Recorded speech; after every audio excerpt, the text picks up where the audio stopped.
The Neo Reality Entertainment brand expands with a relaunch of the Neo Reality Collective Pop Culture News Talk. Your host, Eric Brown, gives his insights and thoughts in the ever-expanding news world of comic books, professional wrestling, gaming, TV, and movies. Be sure to donate to the brand and keep up to date with additional content on YouTube channels such as Neo Reality Entertainment, NRE The Wrestleverse, and NRE Pop Culture Omniversa.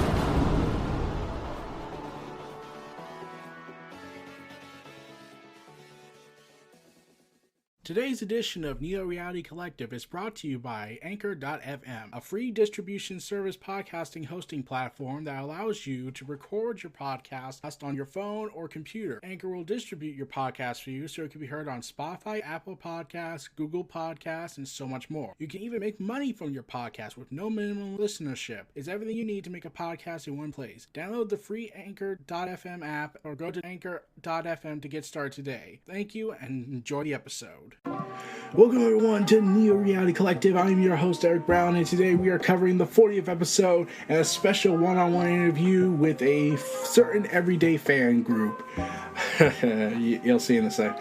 So originally I was planning to cover 40 articles, but I realized they would be too big to cover, so I decided to break the segments off into two separate episodes. So this will be episode 40 covering the first half, and the second episode will cover the final half, so I do not make this like a 4-hour long video, because while we're at a 40 episode milestone, we are not absolutely bonkers. So let's get right into everything and talk about the 20-piece article that we got going. S.t.a.l.k.e.r 2 development has reportedly resumed following its pause due to the Ukrainian invasion.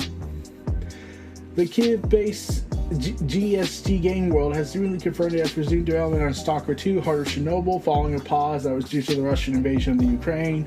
As reported by PC Gamer, GRY Online shared the news in an update in the Polish saying a message was delivered in Discord CGS Game World community. Representative Malt, with a 1 in it, that said development on S.t.a.l.k.e.r 2 continues and the work is in progress. Earlier, they said this would be paused earlier this year due to the invasion, and the game will continue after Ukraine's victory in the ongoing war. The team also explained that, titled Lights, Camera, War, how their lives have changed since the invasion began. PC Gamer has no rumors have indicated that some of the developers have relocated it, and also wrote that they changed the name of S.t.a.l.k.e.r 2 Heart of Chernobyl to S.t.a.l.k.e.r 2 Heart of Chernobyl, to reflect the Ukrainian spelling rather than the Russian. Ukrainian spelling rather than the Russian one. It also shared that the game's official Discord was closed to the new chat following the development pause announcement, but it was reopened in the past few days. In January, they revealed S.t.a.l.k.e.r 2 was delayed to December 8th, 2022. It has further shared no updates as to whether the delay has been impacted by these recent global developments. So, S.t.a.l.k.e.r 2, I know people like S.t.a.l.k.e.r 1, but it did suck that everything kind of fell apart when the Ukraine was attacked by the Russian government. And the less I talk about that, because if I go, I'm going to go into a ballistic, nihilistic rant, the better. Colin Cantwell, the concept artist who designed Star Wars' X-Wings, the Death Star, and so many more like Star Destroyers, has tragically passed away at the age of 90. According to The Hollywood Reporter, his longtime partner confirmed that he passed away in his Colorado home on Saturday, May 23rd. While he was perhaps most well known for his work on Star Wars, his impressive resume also included special photographic effects for 2001: A Space Odyssey, technical dialogue for Close Encounters of the Third Kind, and computer design graphics consulting for War Games. In 2001, Cantwell worked closely with Stanley Kubrick in persuading him not to start the movie with a 20-minute conference table discussion, alongside being instrumental in creating the film's opening. Okay, that sounds really confusing to do.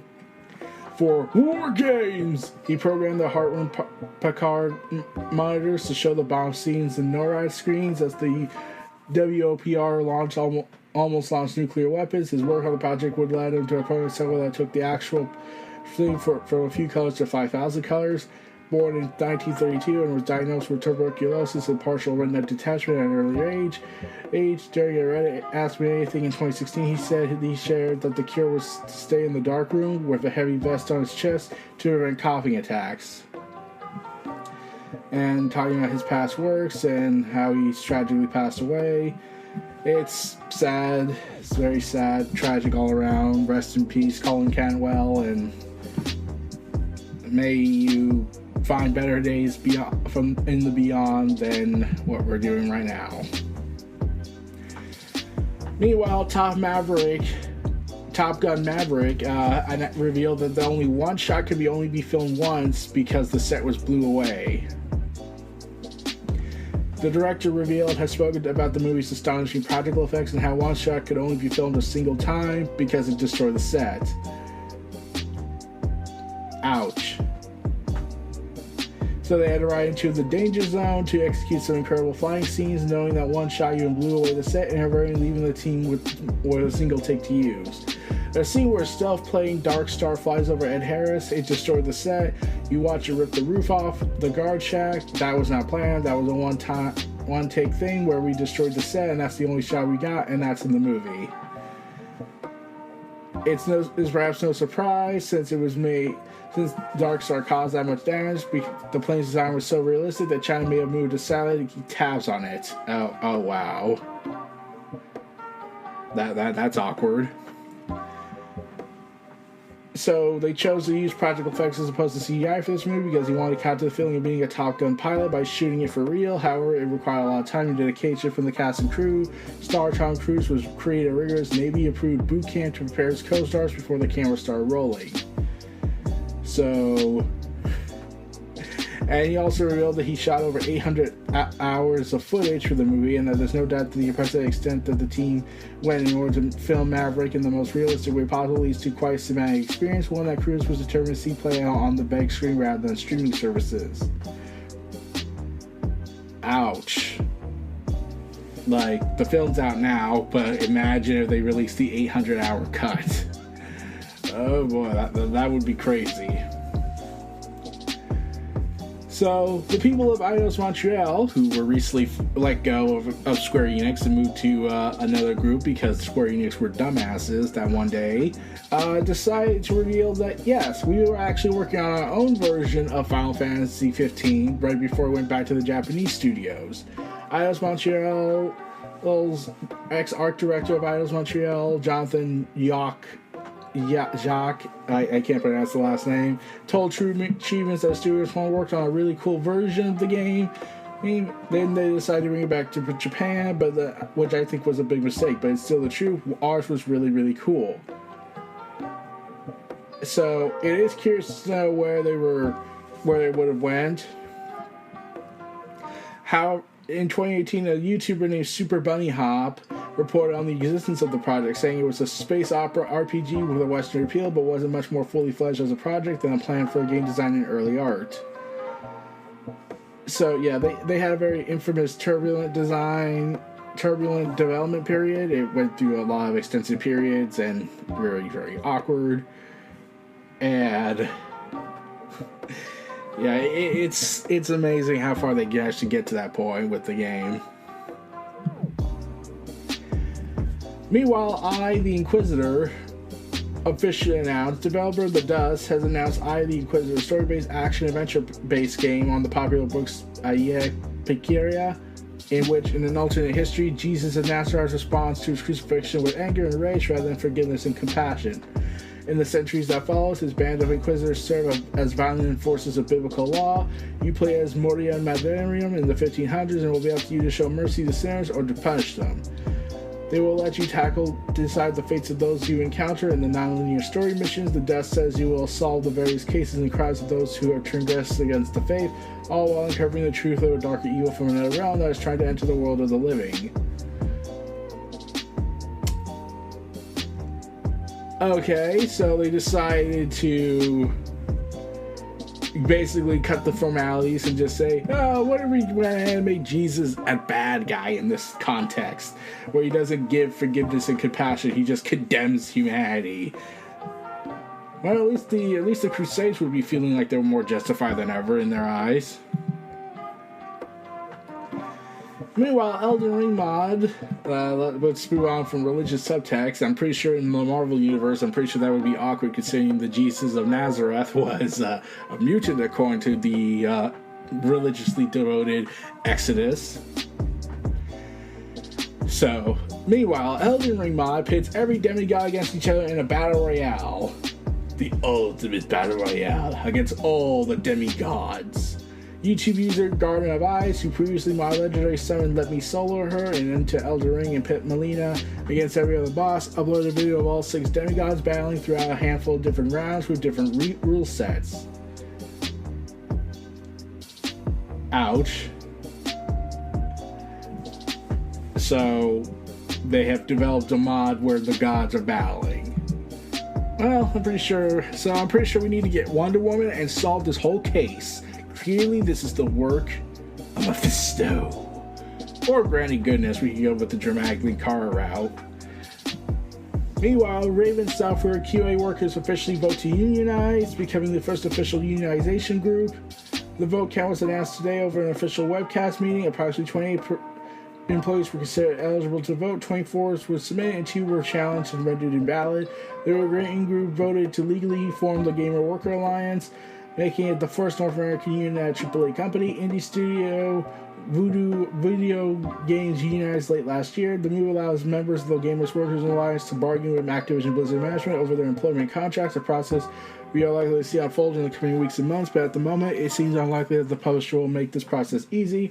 The company has been reportedly actively discouraging Raven Software employees from voting in the favor of the union, and both through the town halls and official emails. And a Bloomberg report from earlier indicates that the NLRB is rating official complaints suggesting the threats were illegal union busting. Oh gee, you think Wilmahair had anything to do with this?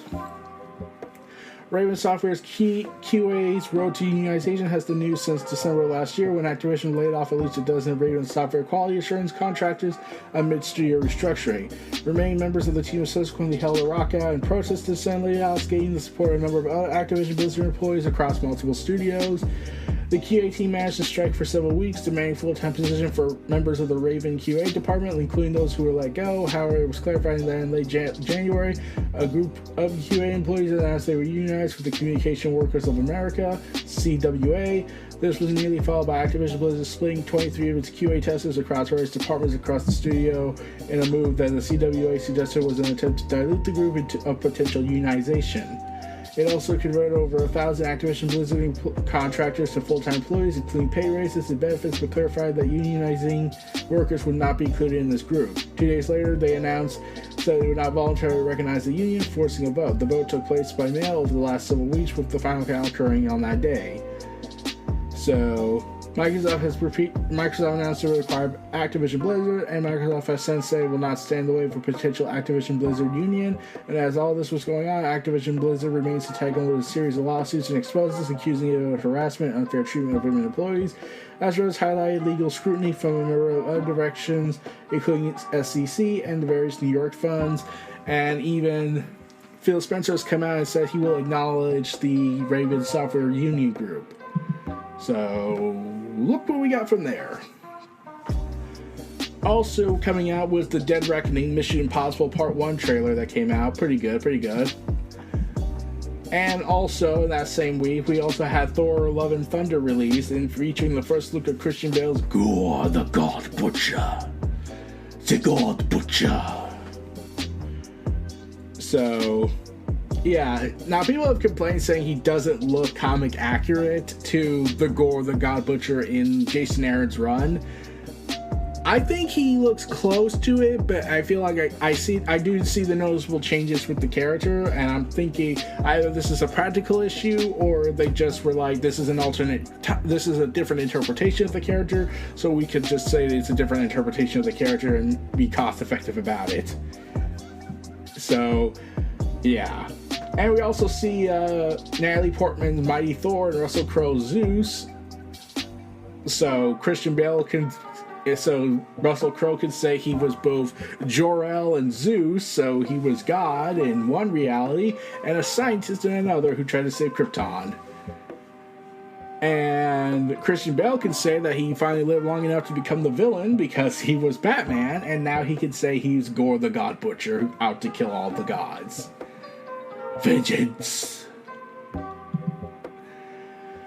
Meanwhile, the Elden Ring modding community, there's a new mod that enters beta, that has entered co-op beta for a 4-player seamless transition. Wow.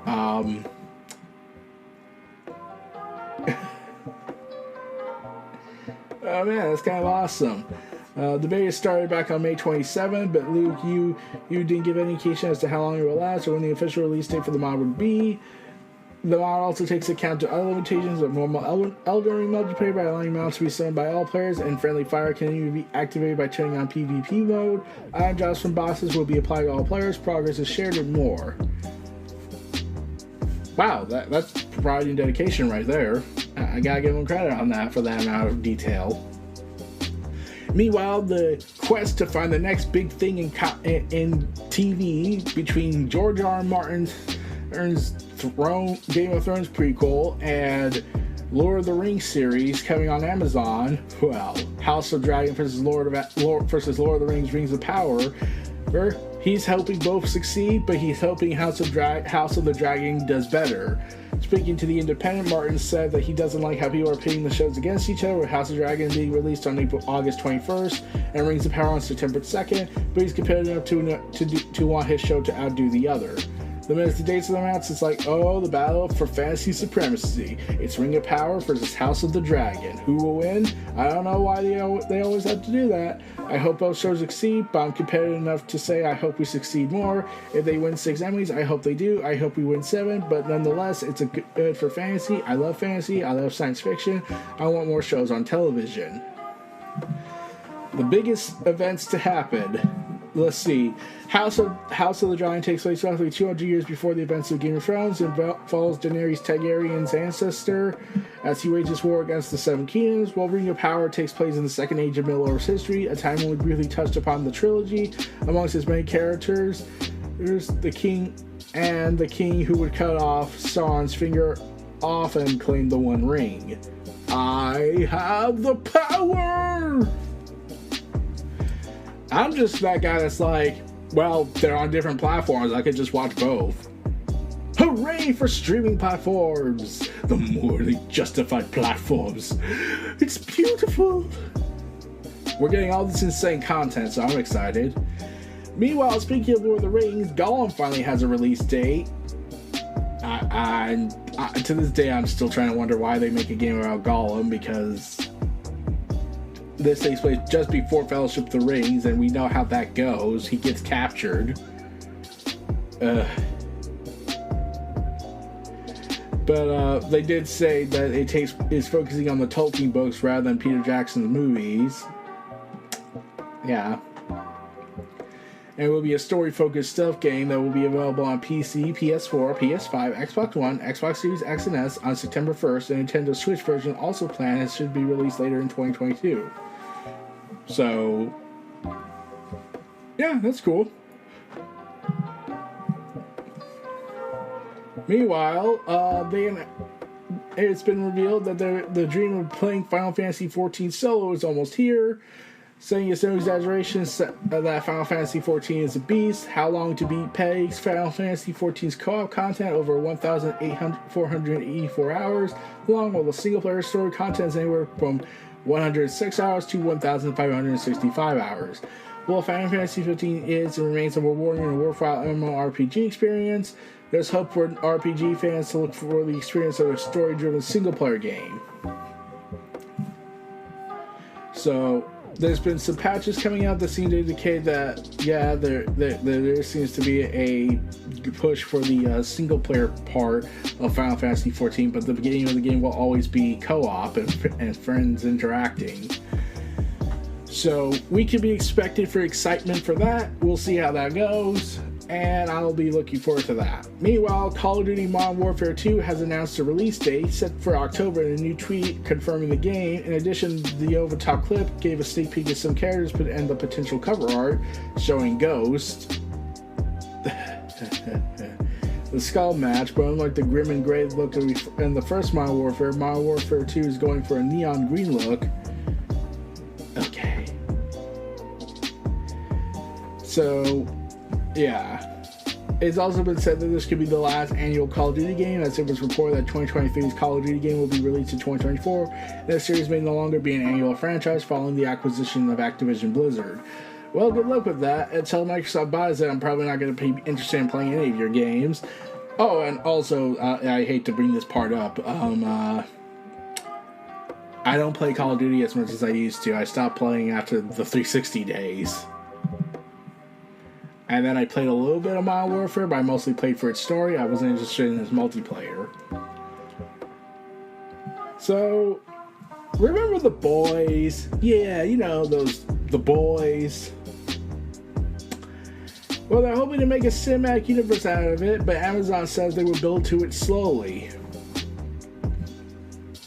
I don't know why they want to make it a shared universe. I mean, like, it's a self-contained story with over 100 issues that tells the story of overthrowing this group of heroes who have become corrupt, as far as I last recall. And there is a spin-off book that takes place after the events, but really it's just this self-contained big story here. But, yeah. So anyways, Amber Heard, remember her? What she's currently going through in the Johnny Depp defamation case? Well, it turns out that she was almost planned to be removed from Aquaman 2 and was almost booted from the Aquaman sequel due to negative publicity surrounding the case, revealing that James Wan and Jason Momoa wanted to keep Amber Heard for Aquaman 2 because BS. However, Warner Brothers chief Walter Hamada came out and said that was not the case, saying they just didn't have enough chemistry together. The reality is, it's not common in movies for two leads to not have chemistry, and serve movie magic and editorial, the ability to performances with the magic of a great score, and how you put pieces together, you can fabricate that chemistry. And they say it was the lack of chemistry that was leading to Warner Bros. Consider booting Heard.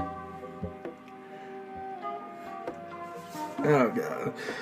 So you're saying this, Amber Heard saying that. I don't know what's just going on, so I'm not even going to comment about that. I'm just saying, like, this all could have been avoided if Warner Media just went ahead and got the lady who the actress who played Daenerys Targaryen, and she would have been a good Queen Mira, I feel. So Seth Green announced that his new series is in jeopardy after several of his NFTs were stolen.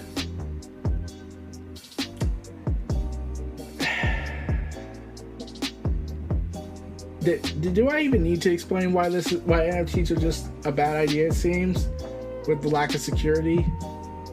Like, there's no point in explaining this, is it? So, anyways, the Dead Space creator now says it's a weird feeling not to be part of the remake, coming out with Glenn I can't pronounce his last name. Really shared his trailers on the Dead Space remake, including the feels that he feels a bit weird not being involved in the upcoming project. Speaking with Game Informer, he said that he took the announcement of Dead Space remake as a compliment. It's that the franchise was given a second life, but it's still kind of bummed to not be part of the involved in the upcoming title. Saying, I took the announcement as a compliment. I still take it as a compliment. I'm still kind of bummed about it too. There's this weird thing, like you're not attached to your own game. It's a weird feeling. They want to make a great game better than the one you made. Having been serving as the creator and executive producer while he was employed at Visual Games and provided creative input on Dead Space 2 before leaving the studio to co-found Sledgehammer Games in 2009, and was not involved in the creation of Dead Space 3. So he hopes the new Dead Space succeeds, saying, I do wish them well because I want to see the franchise live. That's where I want to be. I want to play it. I want them to do well. I'm glad the franchise has been given second life. So you're going to have to take the thing for what you can and try and hope for the best of it. And to chop this all off, I know I should be talking about Star Wars Celebration, but there's so much news that came out about that, I have to wait for that.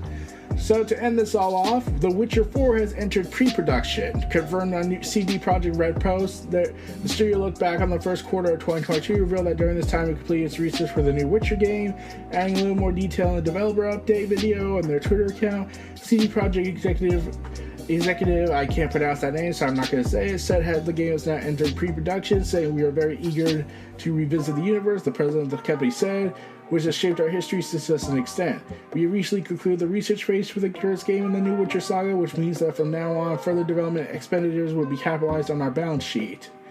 Having only recently entered pre-production means that the new Witcher game is likely still years away, explaining why CD Projekt Red only revealed it with a single teaser image.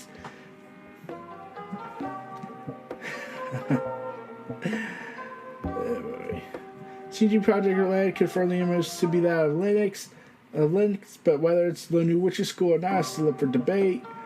So, no other updates came out other than that CD Projekt Red has partnered with Epic Games to build it in the Unreal Engine 5, and that its director promised no crunch on his watch. Let's hope that. But I'm now worried about CD Projekt Red's commitment with Cyberpunk, considering that they haven't released expansion packs yet, and details about that are still sketchy on that, and we still have a lot of things to go before we get the game we were all initially promised. So we'll have to see where that goes, but that's about it for this episode of this segment. Tune in for this ad break, and then come back, and then we'll be back with the final half with the big interview going on with a certain group. You'll see that in a little bit. This was Neo Reality Collective. Stay tuned for more and look out for more content. And I'll be working on getting this final half of episode 41 ready for publication. And we'll see y'all next time. Take care, everybody, and have a good day. See ya.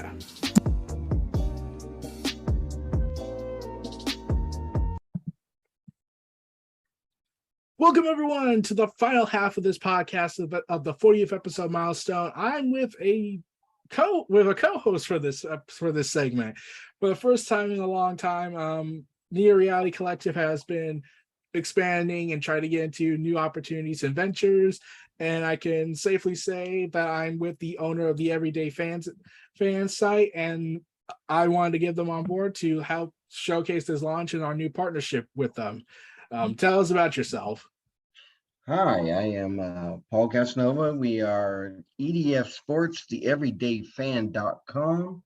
We are a sporting news site, but we are much more than that. We are the official title is EDF Sports Holdings, Inc. So what we plan on doing is getting into every avenue of media we can get into, from videos to radio to TV, you name it.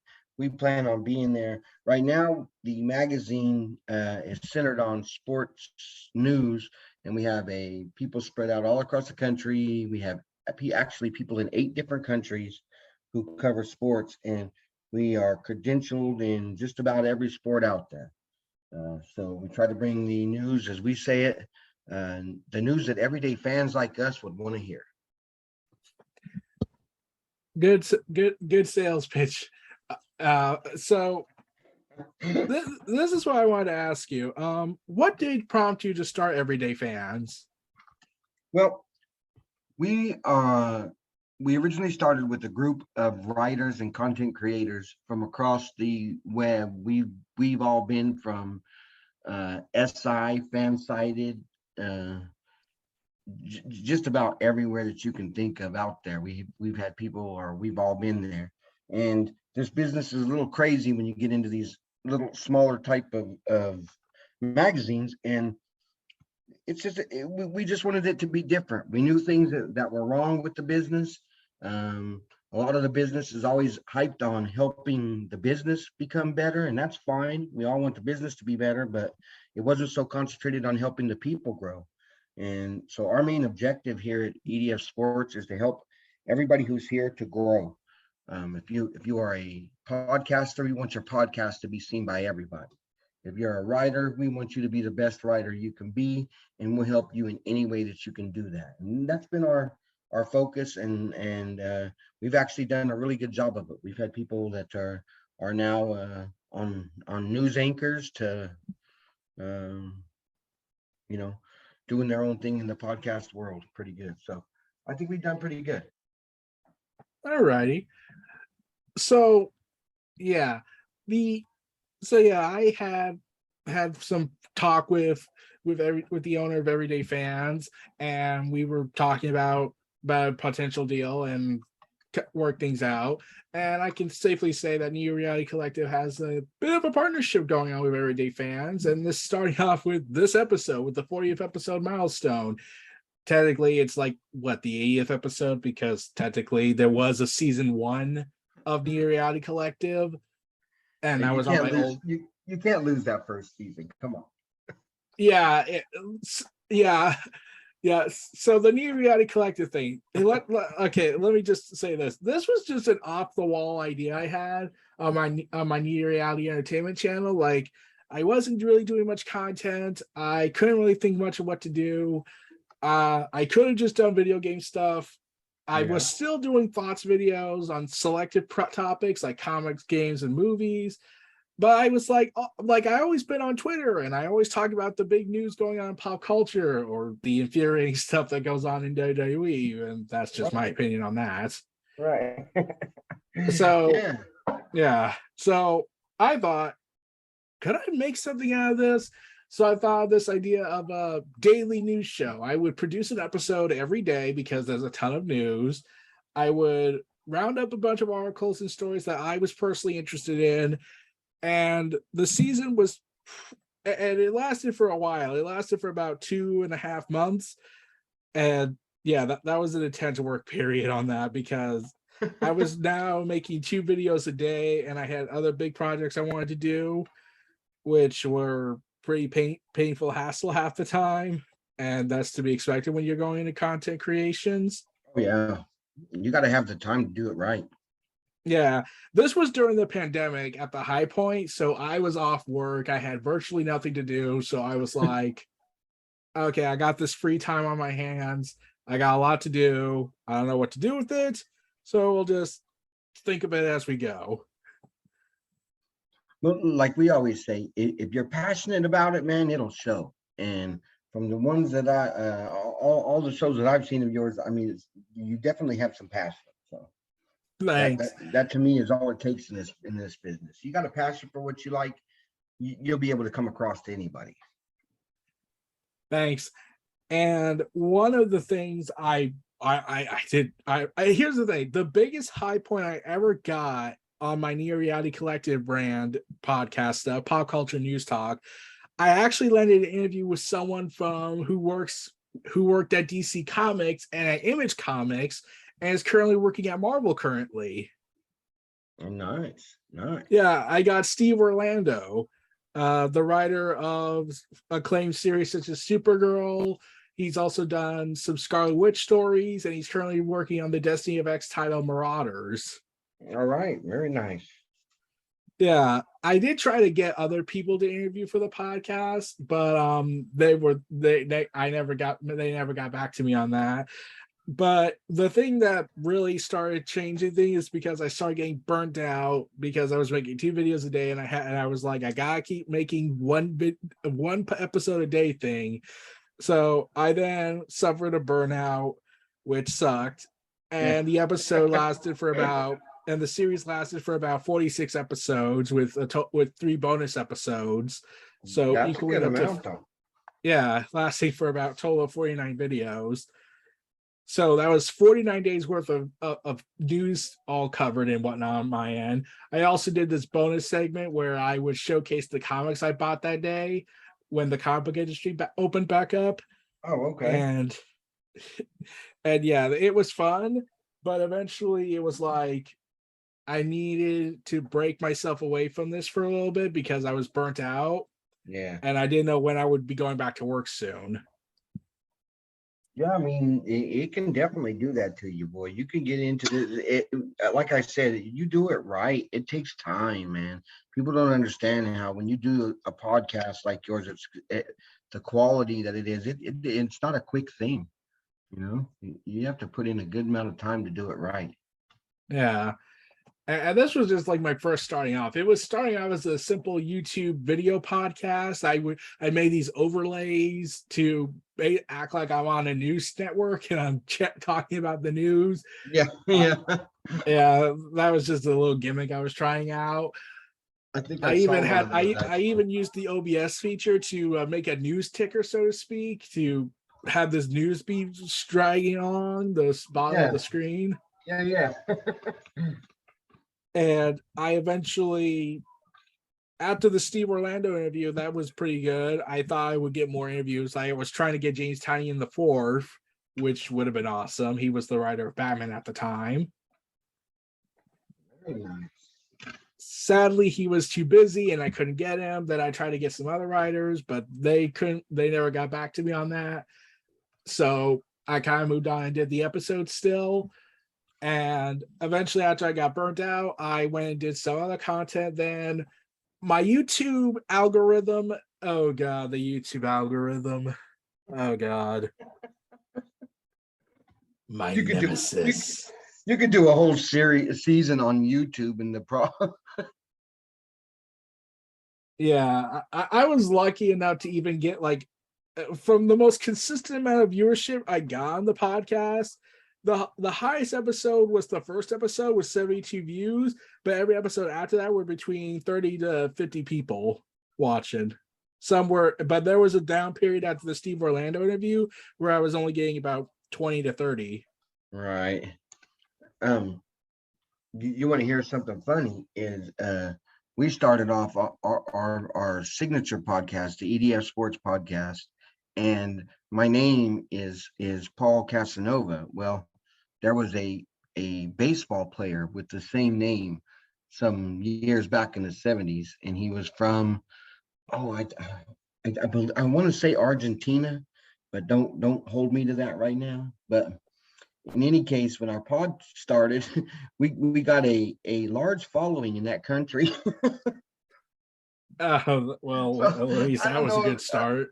Yeah, I don't know if they thought like, that it was him that was doing the pod, seeing the name, but so it was kind of lucky on that end. Yeah, it was really weird. I kept looking at the numbers, and all of a sudden you'd see Argentina, and we'd get thousands of people in Argentina, and I'd be like, what is going on? So I had to do some research, and then I was like, okay, I think I know what's going on here. Yeah. Sometimes we you have gotta get about lucky. like 10 minutes before the Zoom call ends. I'm not a pro on here, so just to give the heads up. I got you. After that, I was planning to make a comeback with a reboot, so to speak, of Neo Reality Collective, comic book logic and all that. Right. I was going to start in 2021, but then I had to delay about a week because of an event that occurred. I would say it, but to this day, I'm still mad about it, and I get frustrated to hear what happened. It was January 6th when I was supposed to originally come back. I will not say what happened. I think you can tell what happened on January 6th. Yeah, that's one of them days, right? Yeah, that was bad timing for me. It'll live. Yeah. So I had to wait, took some time, started to replan how to do it. I would instead do Wednesday and Saturday to cover the first half of the week of news and then cover the last half of the week of news, because if I just condensed it all into one video, it would just be an exhausting process and do a daily stuff. And I thought, no, that's not going to work. So I moved it to Anchor.fm. I got an intro produced, and here we are.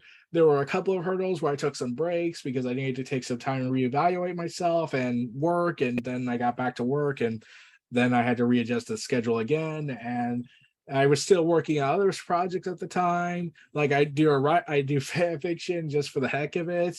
I also do my job at my local job. Man, and I do the night shift, so I have to do things by the day or wait till the weekend. And right now, things are looking good on that front. I also do a wrestling YouTube channel after I had to reboot the YouTube my Near Reality brand because the algorithm had destroyed because my channel was so diverse, filled with content, and didn't know what to do. So it ultimately said, "Yeah, I don't know how that's the problem." It ultimately decided I can't make anything out of this anymore, so I have to break off the channels into niche channels. So Neo Reality Collective went to one channel, the wrestling content went to another channel, and we're here where we're at right now. Neo Reality Collective has been slow growing on the YouTube side, but on my wrestling channel, it's actually doing pretty well. It reached 1,000 subscribers this year, and I got my nice. monetization rights. Nice. Yeah, it was pretty difficult. It took 12 months to get to there. 12 months. That's not bad, dude. That's not a bad climb. I mean, you did really well. Thanks. The reason why I took, and I actually broke the internet at one point. I got a video of mine to get viral on the grounds that I talked about Darby Allin and his match with, if I recall this correctly, Darby Allin versus, man, it was my most popular video. Got over 10,000 views. Oh, sweet. Yeah, Darby Allin versus Brian Cage. Yeah, that was a good day. Nice, man. Hey, I mean, that never hurts when you do it like that. I mean, also that's organic, when you hit one like that, people will see you, they come back to you, man. You're good at what you do. Don't doubt yourself. Yeah, there was a time I did doubt myself after that big explosion, because after like a few days, it was like, oh wow, I got something here. Then I went to produce my next episode, and that one didn't do so well. It was like, oh god, I wouldn't be surprised if people thought I was botting the YouTube algorithm somehow. I don't even know how to do that. That was how bad the viewership declined afterwards for a while. I mean, it is what it is. The internet. Okay, here's the comparison. Currently, my video for Darby Allin versus Brian Cage reached 12K views, 12,000 views with 52 likes. I then talked about Kenny Omega's match Hard to Kill in the 6-man tag team match. That only got 308 views and 303 likes. That's still respectable. I can respect that. Yeah, but it was just like a massive blow, like to me, to like, wow, how did I get how did I lose like 3/4 of that audience? Right, yeah. If as soon as you can figure that out and how that actually works, you'll make us all rich, okay? Because if only you two could stop messing with me. Right. Yeah, it was a time. It was a real frustrating time when I started getting a sharp decline in viewership. Then I had to get myself back up on viewership just to get back in the 1,000 range on some videos. I eventually did get it with Roman Reigns and Daniel Bryan on Bryan's last match right before he left to WWE. But there is something that I'm always going to be proud of. I talked about Rio versus Serena Deeb on my wrestling channel. It didn't get as much viewership as the Darby Allin video, but if you search up Rio versus Serena Deeb, my thumbnail is in the top 4 rows to be popped up on the Google image search. Good. Yeah, that's good. I like that. So I mean, it's obvious too that people like your wrestling content, though. Popular thing. I always look at wrestling like it's a comic book universe with the amount of characters and the shared history going on when you go to promotions. Yeah, I can see that. Like when we were talking about this deal to do a working together kind of deal, I was confused. Like, why would sponsors be so hesitant with wrestling channels? Like, it's not the 90s or 80s anymore. Like, things have changed a lot, and they would be cold feet over, oh, he's a wrestling channel, we can't do that. Yeah, I guess it's just a niche thing. Yeah, it's one of those things too where I think if you don't understand it, then you don't even try.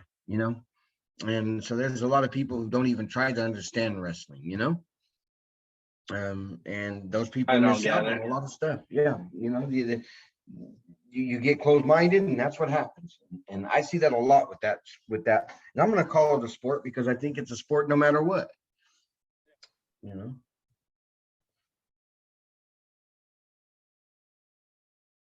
just working on videos. Like I've slowed down a little bit on my Neo Reality Wrestleverse channel, mainly because I haven't been able to watch as much wrestling due to my work commitments in outside IRL. So I had to mainly watch certain segments and matches in order to get a video content made. But it's getting there. And I also, in my last video where I talked about the Sasha Banks story. Mm-hmm. 90-second mark. If you want, you could plug your things in, send me links, and I can post it in the podcast form. Okay. Do you want to plug anything before the time ends? We go check us out at the Everyday EDF Sports on Yahoo. On YouTube. Our channel is EDF Sports on the YouTube channel. We have several podcasts from baseball to betting to our general one, which we talk about whatever's hot at the time, whatever flavor is going on. We got the Queen's Takeover. If you guys like that wrestling, those guys are some of the best there is. There you go. We'll see you all again next time. Take care and welcome to the world of EDF of the Everyday Fan. Take care. Be sure to donate to the brand and keep up to date with additional content on YouTube channels such as Neo Reality Entertainment, NRE The Wrestleverse, and NRE Pop Culture Omniversa.